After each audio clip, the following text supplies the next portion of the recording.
Assalamualaikum warahmatullahi wabarakatuh. Kami dari kelompok 7 yang beranggotakan saya sendiri, Magdalena Ardila Ahmad, Mutiara Anjani, Iis Ismiati Maliha, Ovi Riani, dan Kartika Putri Larasati.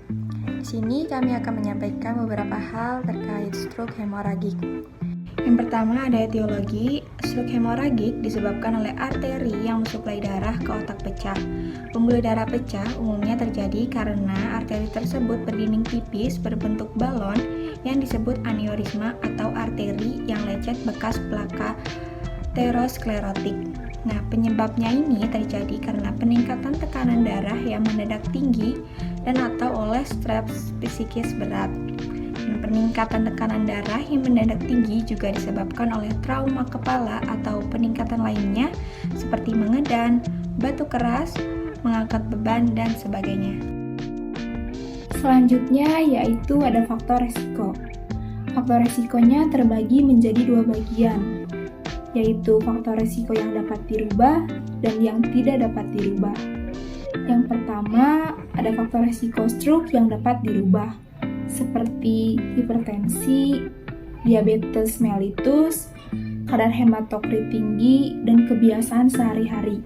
Contohnya merokok, penyalahgunaan obat, konsumsi alkohol, dan kontrasepsi oral.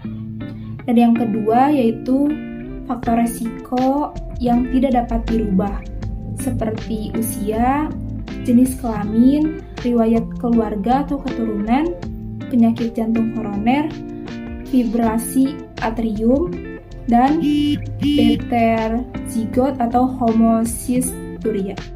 Selanjutnya terdapat manifestasi klinik pada stroke hemoragik. Untuk onsetnya terjadi secara tiba-tiba. Perkembangan gejalanya defisit lokal yang berkembang dalam beberapa menit. Untuk status mental, umumnya pasien mengalami agitasi atau letargi dan berkembang menjadi penurunan kesadaran. Untuk sakit kepala, pasien akan mengalami nyeri kepala yang hebat. Untuk sensori, defisit sensori di sisi berlawanan dengan area pendarahan. Untuk visual, respon pupil didasarkan pada area yang dipengaruhi kemungkinan pinpoint. Dilatasi kemungkinan terdapat papil edema. Untuk motorik, defisit motorik pada sisi tubuh yang mengalami pendarahan. Untuk gastrointestinal, mual, muntah lebih hebat. Untuk gejala lain terdapat peningkatan TD yang mencolok. Gejala terjadi saat aktivitas seperti intercourse, bowel movement, dan lain-lain. Pola nafas irregular atau cepat memburuk. Dibutuhkan manajemen airway, kaku kuduk, atau sah.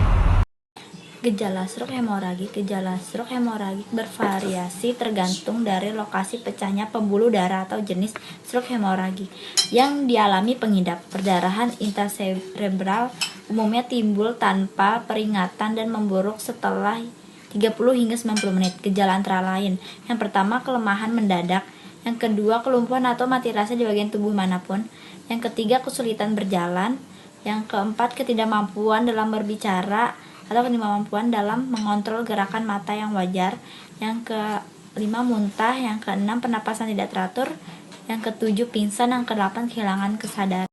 Gejala stroke hemoragik lainnya ketika terjadi pendarahan subarachnoid. Pendarahan ini dapat terjadi di antara otak dan jaringan selaput otak.